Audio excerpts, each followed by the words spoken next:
मंदार पर्वत की गहराइयों से बाहर सावधानीपूर्वक छेनी से काटे गए रास्ते से जब काफिला बाहर निकला तो विरीनी ने बग्गी को 1 मिनट रोकने का अनुरोध किया। उस पर्वत के उपकारों के लिए विरीनी, सती, शिव और नंदी ने नीचे उतरकर घुटनों के बल बैठकर छोटी सी पूजा की।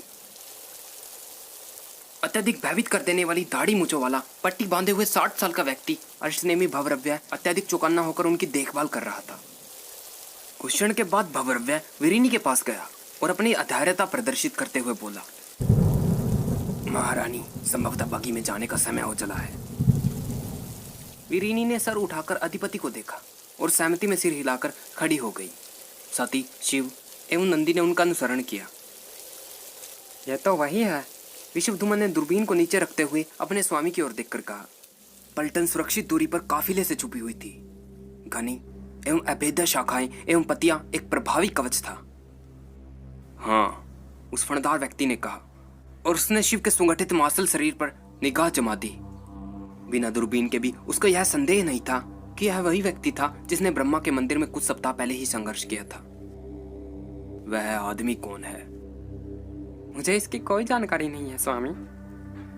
उस पर नजर रखना, यह वही आदमी है जिसने पिछला आक्रमण विफल कर दिया था। विश्वधुमन कहना चाहता था कि पिछला प्रयास इसलिए भी सफल हुआ क्योंकि वह अनियोजित था। जाति चिन्ह विहीन आदमी की उपस्थिति की भूमिका बहुत ही कम थी। विश्वधुमन अपने स्वामी के हाल के अतार्किक निर्णयों को समझ नहीं पा रहा था। संभवतः उनके अंतिम लक्ष्य से निकटता के कारण उनके निर्णय आच्छादित थे। इसके बाद भी विश्वधुमन ने अपने विचारों को अपने पास ही रखने की बुद्धिमानी की। संभवतः आक्रमण करने से पहले हम लोगों को इनका पीछा 1 घंटे तक करना चाहिए स्वामी। वह अरिष्टनेमी की अतिरिक्त सहायता से सुरक्षित दूरी होगी। हम लोग इसे जल्दी से समाप्त करके रानी को बता सकते हैं कि गुप्तचर की सूचना सही थी।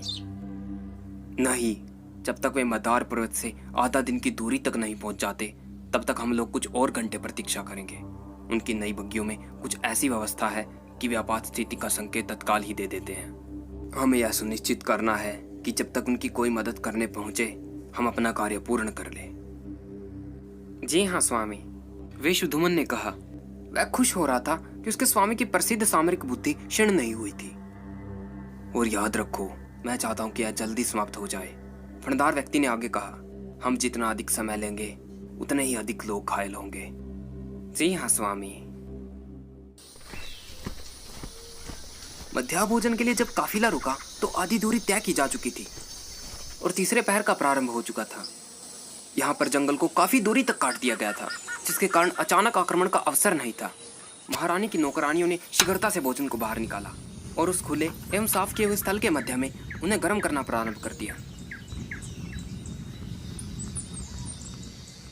राशि दल एवं शिव काफिले के प्रारंभ में देवगिरी की दिशा में बैठे हुए थे। भवरव्य पीछे की ओर एक ऊंची जगह पर खड़ा था और अपनी चील की दृष्टि से चारों ओर चौकन्ना होकर देख रहा था। राशि दल के अलावा आधे अरिष्टनेमी के सैनिक भी भोजन करने के लिए बैठ गए थे, जबकि शेष सावधानी से पहरे पर लगे थे। शिव अपनी थाली में दूसरी बार भात लेने ही वाला था कि उसने सड़क से कुछ दूरी पर टहनी के चटकने की आवाज सुनी। मध्य में ही रुककर उसने ध्यान से पुनः सुनने की कोशिश की, लेकिन अब कोई आवाज नहीं थी। उसकी सहज बुद्धि ने कहा कि कोई आखेटक जीव होगा, जिसे लगा होगा कि उससे गलती हो गई तो वह शांत हो गया। शिव ने सती को देखा, यह देखने के लिए कि उसने कुछ सुना अथवा नहीं। वह भी सड़क की ओर ध्यान लगाकर देख रही थी। एक हल्की सी चमराहट हुई जैसे ही टहनी के ऊपर से पांव हटा और उस पर दबाव हल्का हो गया। केवल ध्यान से सुनने वालों के अलावा यह सामान्य लोगों को पता चलने वाला नहीं था। शिव ने तत्काल ही अपनी थाली रख दी। उसने तलवार निकाली और ढाल को पीठ पर लगा लिया। भवरव्य ने शिव को देखा तो उसने अपनी तलवार निकाल ली और साथ ही वह अपने सैनिकों को जल्दी जल्दी संकेत देने लगा कि वे भी वैसा ही करें। सती और नंदी कुछ ही क्षण में युद्ध के लिए तैयार थे और अपनी परंपरागत युद्ध की शैली में आ चुके थे। सती ने बिना मुड़े ही विरीनी को फुसफुसा कर कहा, माता जी, कृपया बग्गी में जाइए और बंद कर लीजिए। अपने साथ नौकरानियों को भी ले जाइए, किंतु पहले अश्वों को बग्गी से अलग करवा दीजिए। हम लोग पीछे हटने वाले नहीं हैं और हम शत्रुओं द्वारा आपका अपहरण भी नहीं चाहते हैं। तुम आ जाओ सती, विरीनी ने आग्रह किया और इसी मध्य नौकरानियों ने बग्गी का द्वार खोल दिया। नहीं, मैं यहीं रुक रही हूँ, कृपया शीघ्रता से जाइए, हमारे पास संभवतः अधिक समय नहीं है। विरीनी तेजी से बग्गी की ओर चली गई। नौकरानियों ने तुरंत अंदर जाकर उसका द्वार बंद कर दिया। कुछ दूरी पर भवरव्य ने धीमे स्वर में अपने सहायकों से कहा, मुझे इनकी चाल का पता है। मैंने इन कायरों को दक्षिण की सीमा पर देखा था। ये आघाती दस्ता पहले भेजेंगे और ऐसा प्रतीत करवाएंगे कि वे पीछे हट रहे हैं, और उसके बाद दोबारा आक्रमण करेंगे। मैं हानियों के बारे में परवाह नहीं करता। हम लोग इन दोगले लोगों का पीछा जरूर करेंगे और एक एक को नष्ट कर देंगे। ये लोग अरिष्ट नेमी से भिड़ने आए हैं, इनको इसकी कीमत तो चुकानी ही पड़ेगी। इस मध्य शिव सती की ओर मुड़ा और सावधानी से फुसफुसाकर उससे बोला, मेरा विचार है कि वे अवश्य ही किसी उच्च लक्ष्य की इच्छा में होंगे। राशि परिवार से महत्वपूर्ण और कुछ नहीं हो सकता है। मैं सोचता हूँ कि आपको बगी में प्रतीक्षा करनी चाहिए। सती की आंखें आश्चर्य से शिव की ओर बर्छी की तरह उठी। उसके मुख से हल्का सा दर्द का भाव आने के बाद चमक आई। मैं संघर्ष करूंगी। यह समझती क्यों नहीं? मैंने जो कहा पूर्णतः तार्किक है। शत्रु के लिए मुख्य लक्ष्य को प्राप्त करना कठिन बना दो तो वे युद्ध करने की इच्छा खो बैठते हैं। शिव ने इन ख्यालों को अपने मन से निकाल दिया और सड़क की ओर ध्यान केंद्रित करने लगा। समूचे काफिले ने अपनी ध्वनियों को तनावपूर्ण कर लिया ताकि शत्रु के आगे बढ़ने की ध्वनि को ध्यान से सुन सके। वे लोग घात लगाकर आक्रमण करने की दशा के लिए पूरी तरह से तैयार थे। अब उनके शत्रुओं की बारी थी कि वे पहल करें। जैसे ही उन्होंने सोचा कि यह झूठी शंका थी, तभी नीचे की ओर सड़क की ओर से शंख ध्वनि गूंजी, मदार पर्वत की ओर से। शिव पीछे मुड़ा लेकिन आगे नहीं बढ़ा। जो कोई भी यह ध्वनि कर रहा था वह बहुत तेजी से भागता आ रहा था। शिव उस कोलाहलपूर्ण ध्वनि को पहचान नहीं पाया। हालांकि दक्षिणी सीमा के अरिष्ट नेमी को पता चल गया था कि वह क्या था। यह ध्वनि नाग ध्वनि शंख की थी। नागाओं के आक्रमण की घोषणा के लिए यह बजाया गया था। यद्यपि भव्रव्य युद्ध करने के लिए अपना धैर्य खो रहा था, तथापि वह युद्ध संचालन की मानवीय प्रक्रिया को भूला नहीं था। उसने एक सहायक को आज्ञा दी जो भागकर बग्गी के पास गया। उसने एक लाल रंग के बक्से को बाहर निकाला जो नीचे से बंद था। उसने उस पर ठोकर मारी तो वह खुल गया। उसके बाद उसने बगल में लगे बटन को दबा दिया। उस बक्से में से एक बेलनाकार चिमनी की तरह संरचना लगभग 50 फीट सीधे ऊपर खड़ी हो गई। उस चिमनी ने यह सुनिश्चित किया कि जो धुआं उसमें से निकल रहा था वह घने वन में खो न जाए और देवगिरी एवं मदार पर्वत के पहरेदारों द्वारा देख लिया जाए। सैनिक ने एक आग लगी हुई लकड़ी से आग को उस बक्से में सबसे अंतिम खांचे में डाल दिया। लाल रंग का धुआं चिमनी से निकलने लगा, जो इस बात का प्रतीक था कि उच्च स्तर का खतरा है। मदद 6 घंटे दूर थी। 4 यदि जिधर से सहायता आने वाली थी वह सड़क पक्की हो। भव्रव्य संघर्ष को अधिक देर चलने नहीं देना चाहता था। वह चाहता था कि जब तक सहायता पहुंचे उससे पहले ही प्रत्येक नागा और चंद्रवंशियों को सफाया हो जाए। उसके बाद मदार पर्वत की ओर जाने वाली सड़क की ओर से आक्रमण प्रारंभ हो गया। चंद्रवंशियों के एक छोटे 10 सैनिकों के दल ने अरिष्ट नेमियों पर धावा बोल दिया। एक सैनिक नागा शंख पकड़े हुए था और जोर जोर से फूंक रहा था।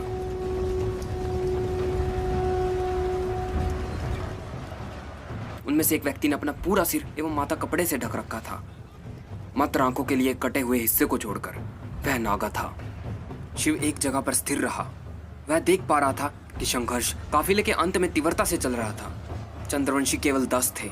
अरिष्ट नेमियों को मदद की आवश्यकता नहीं थी। उसने सती और नंदी को संकेत दिया कि वे जहां हैं वहीं रहे। सती सहमत थी क्योंकि वह भी यही आशा कर रही थी कि आक्रमण छल बल वाला होने वाला था। संघर्ष छोटा और उग्र था। चंद्रवंशी सैनिक क्रूरता से लड़े लेकिन संख्या में कम थे, जैसे कि भव्रव्य ने आशा की थी। वे क्षण भर में ही मुड़े और तेजी से भागने लगे। उनका पीछा करो और सभी को मार डालो, भव्रव्य चिल्लाया। अष्टनेमी अपने अधिपति के पीछे भागते हुए चंद्रवंशियों का पीछा करने के उद्देश्य से भागे। अधिकतर लोगों ने शिव के चिल्लाकर कहने को नहीं सुना। नहीं, यहीं रुको, उनका पीछा मत करो। उस समय तक कुछ अरिष्टनेमी सैनिकों ने शिव को सुन लिया था, लेकिन अधिकतर सैनिक चंद्रवंशियों के पीछे भागते चले गए। सती, नंदी और 25 सैनिक के साथ शिव उस मैदान में छूट गया। शिव देवगिरी की ओर जाने वाली सड़क की ओर घूमा। उस दिशा में जिधर से टहनी की चटकने की आवाज आई थी, वह दोबारा शेष बचे अरिष्टनेमी सैनिकों की ओर मुड़ा। अपने पीछे की ओर संकेत देकर धैर्य और शांति से बोला, असली आक्रमण इधर से होने वाला है। 4-4 की कसी हुई बनावटों में उस दिशा की ओर तैयारी में रहो।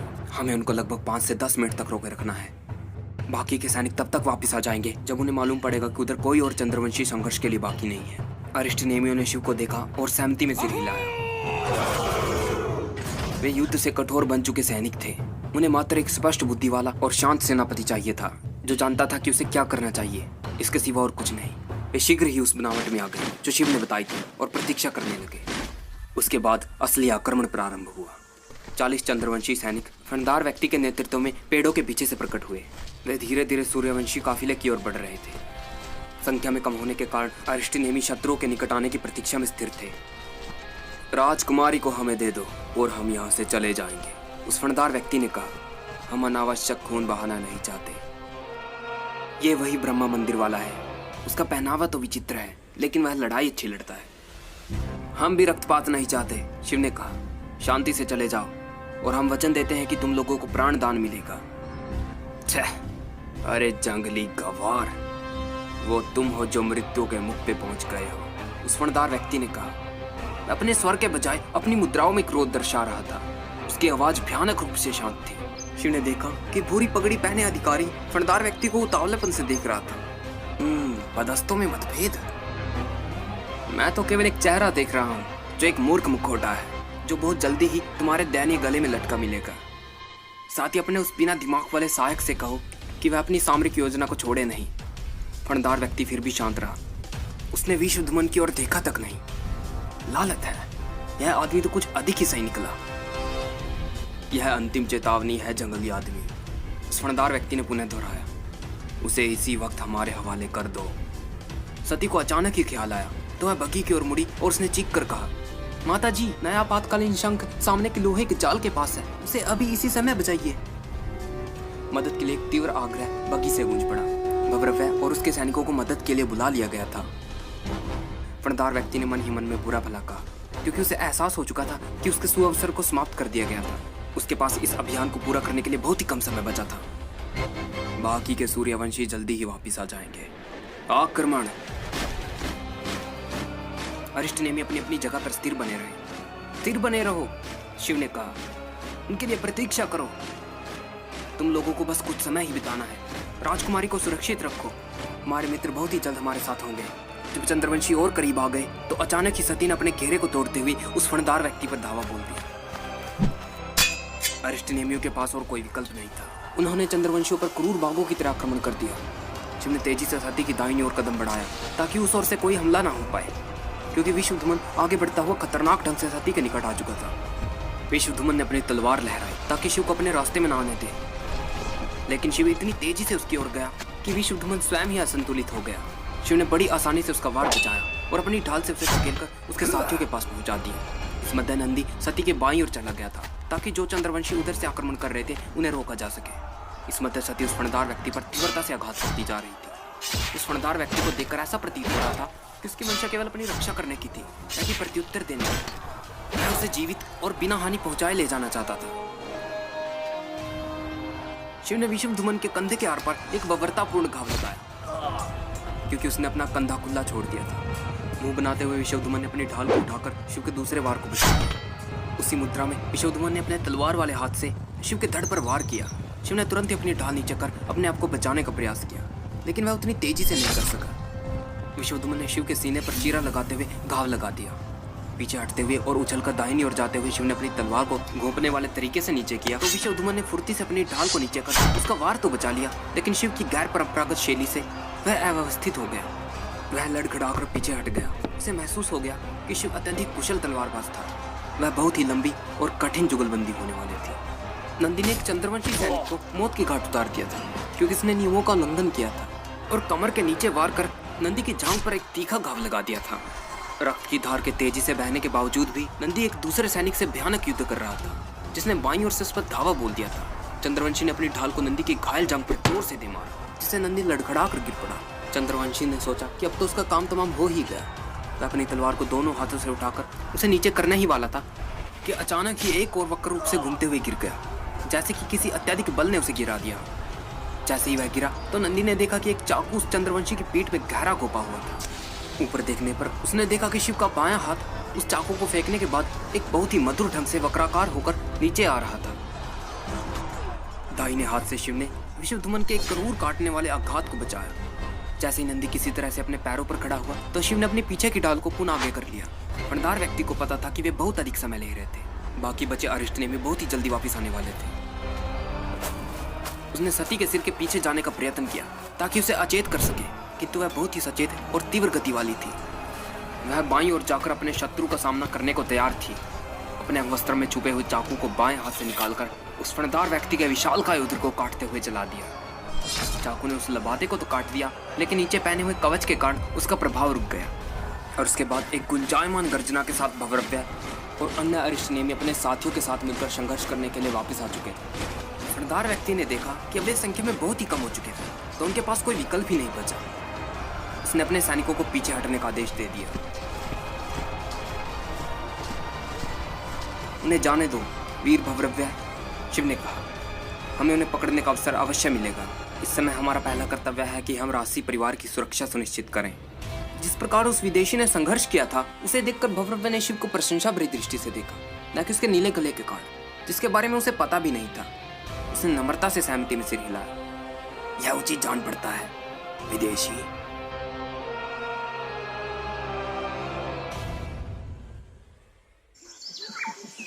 हे ईश्वर, सती को अपने आक्रोश में लेते हुए चिंतित दक्ष ने रोते हुए कहा।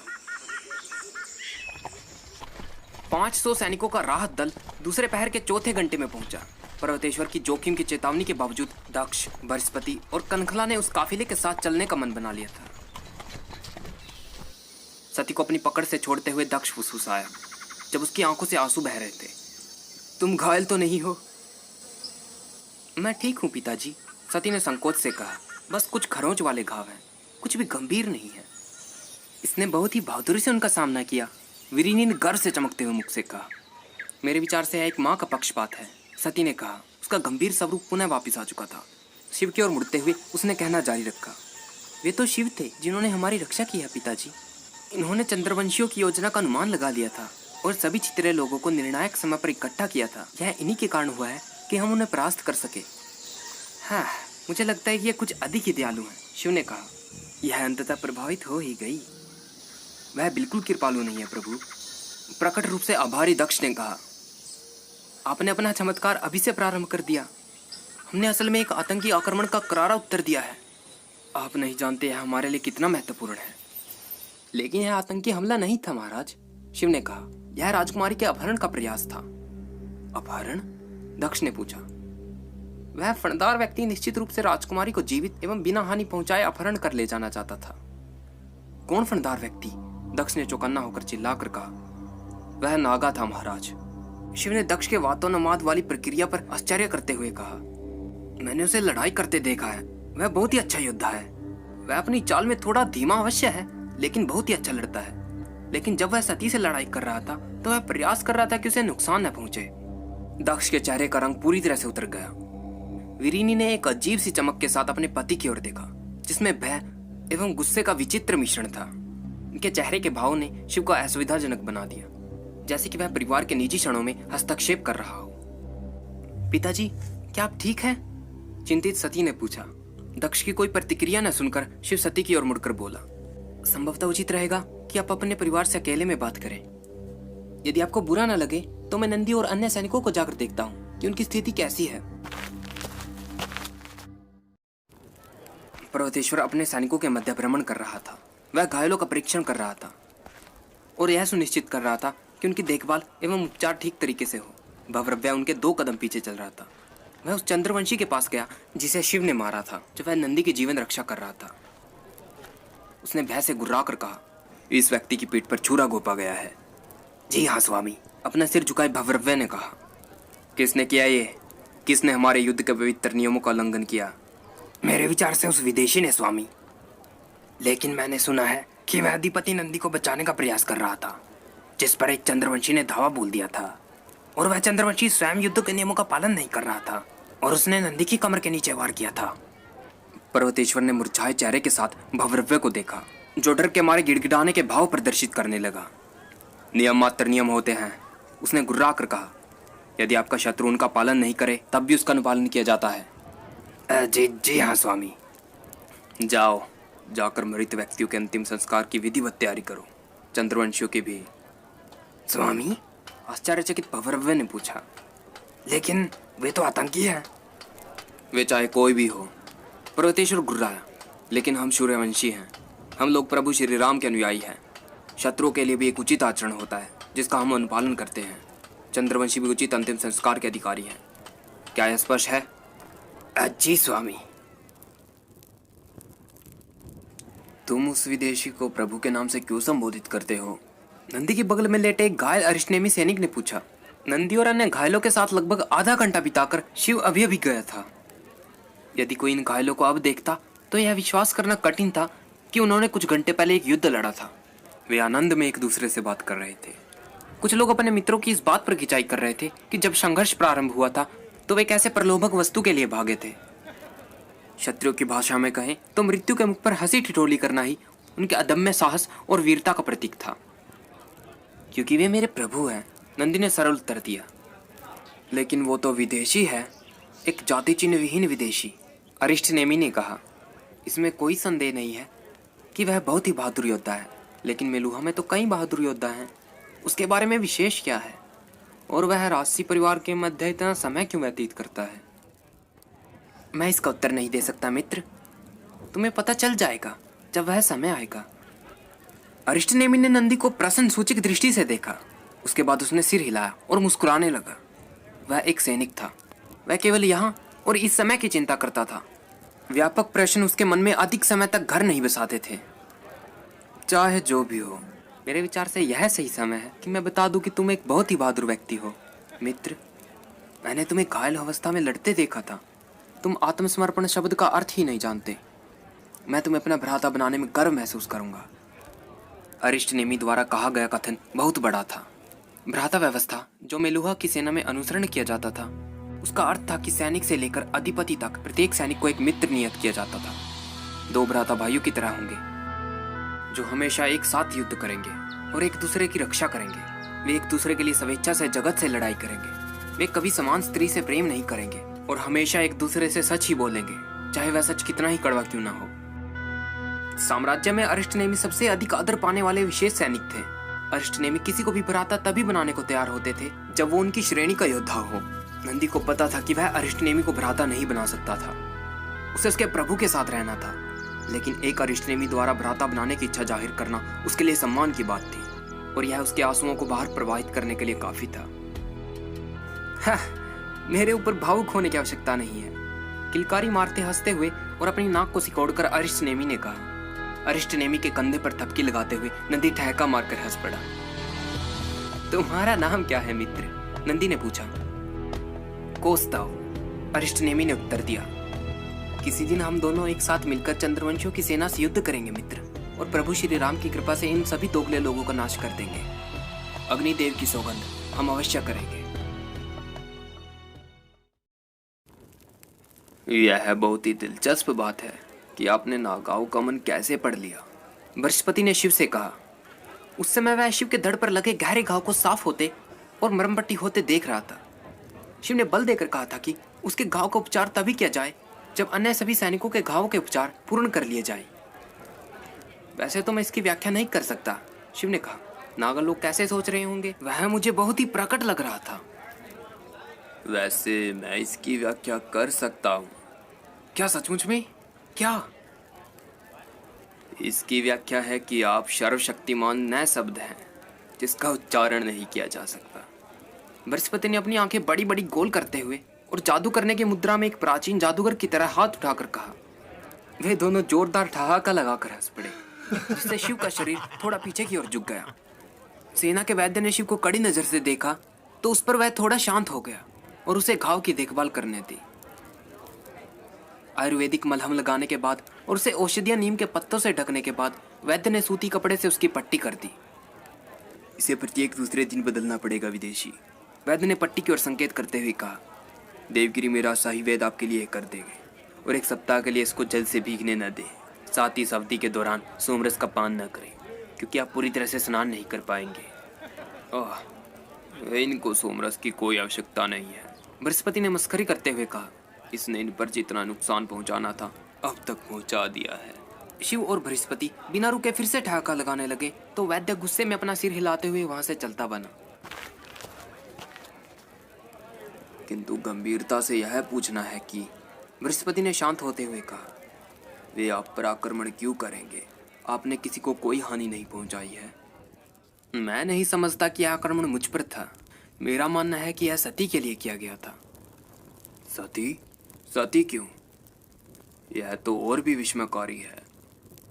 संभवतः यह विशेष रूप से सती के लिए भी नहीं था, शिव ने कहा। मेरा मानना है कि उनका निशाना राजशाही परिवार था। प्राथमिक निशाना संभवतः सम्राट थे। चूंकि वे वहां नहीं थे तो वे द्वितीय लक्ष्य के लिए गए, अर्थात सती। मेरा मानना है कि उनका मुख्य उद्देश्य था कि वे किसी राशाई व्यक्ति का अपहरण करें और उसका इस्तेमाल अपने लाभ के लिए करें। बृहस्पति ने कोई प्रतिक्रिया नहीं दी। वह चिंतित नजर आया। अपने दोनों हाथों को एक दूसरे में जकड़कर और अपने चेहरे के निकट लाकर उसने गहरी सोच में डूबकर दूर शून्य में देखा। शिव ने अपनी थैली को टटोला और चिलम निकाल ली। उसने सूखे गांजे को सावधानी पूर्वक भरा।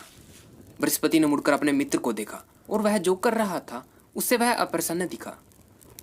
मैंने इससे पहले आपको कभी नहीं कहा शिव, और संभवतः कहना भी नहीं चाहिए। वैसे चूंकि आप स्वतंत्र व्यक्ति हो, बृहस्पति ने कहा, लेकिन मैं आपको मित्र मानता हूँ और मेरा कर्तव्य है कि मैं आपको सच बताऊं। मैंने करचप में मिस्र के व्यापारियों को गांजे लेने की आदत में देखा था। यह आपके लिए अच्छा नहीं है मित्र। आप गलत हैं मित्र, शिव ने एक बड़ी मुस्कान के साथ कहा। दरअसल यह इस दुनिया में सबसे अच्छी आदत है। आपको संभवतः पता नहीं है शिव, इसके बहुत सारे हानिकारक प्रभाव होते हैं और सबसे अधिक यह आपको अपने अतीत के बारे में सोचने की क्षमता को कम कर आपकी याददाश्त को हानि पहुंचाता है। शिव का चेहरा अलाक्षणिक रूप से गंभीर हो गया। उसने बृहस्पति को एक मधुर मुस्कान के साथ देखा और कहा, इसी कारण से तो यह अच्छी आदत है। जो इसका पान करता है उस मूर्ख को कभी भी अपने अतीत को भूलने का डर नहीं लगा रहता। शिव ने चिलम को जलाया, उसमें से एक गहरा कश लिया और बोलना जारी रखा। वे नहीं भूलने से डरते हैं। बृहस्पति ने तीव्रता से शिव के मुख को देखा, इस सोच के साथ कि वह कितना बुरा अतीत होगा जिसने उसके मित्र को इस गांजे की लत के लिए प्रेरित किया होगा।